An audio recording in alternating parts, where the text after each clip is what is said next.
Tunaposema addiction is the family disease, tuna maana uraibu unaathiri familia pia. Familia nyingi zinakuwa zina migogoro mbalimbali, lakini mawasiliano yanakuwa sio mazuri katika familia na kujikuta wengi hufikia hatua ya kuweza kutarakiana kutokana na changamoto ya mmoja wao au mwenza wake. Mtu anakuwa tayari yuko na tatizo la uraibu.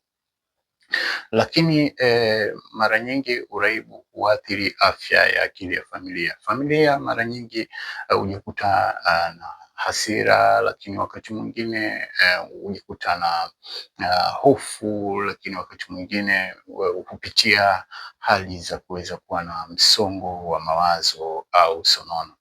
Lakini pia uraibu huongeza mzigo wa kifedha katika familia. Ni kwa sababu waraibu hutumia pesa zao kwa ajili ya kuweza kununua pombe au dawa za kulevya, lakini unajikuta mraibu wakati mwingine anaachishwa kazi na kujikuta yupo tu bila kuweza kufanya majukumu aina yoyote, na mzigo mkubwa unabaki kwa familia. Lakini uraibu pia huathiri kwa watoto.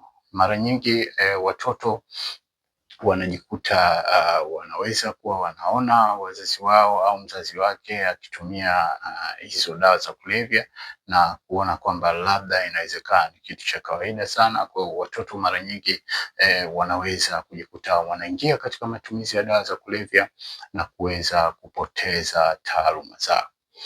Lakini uraibu huathiri familia wakati mwingine, familia mpaka kufikia hatua za kuweza kuwa na tabia ambazo hazina afya. Kwa kuweza kuwaficha waraibu, labda ni kwa sababu tu ya kuweza kukwepa aibu na hali nyingine tofauti tofauti. Kwa hiyo tunaposema uraibu ni ugonjwa wa familia, sio mraibu tu aliyeweza kuathirika, na hata familia kwa ujumla inaathirika. Na ndio maana huwa tunapoweza kuwasaidia waraibu, huwa tunawasaidia pia na familia yake. Hapa ni Dapo Recovery House. Hichi ni kituo kinachotoa huduma za utengemao kwa waraibu wa dawa za kulevya pamoja na pombe.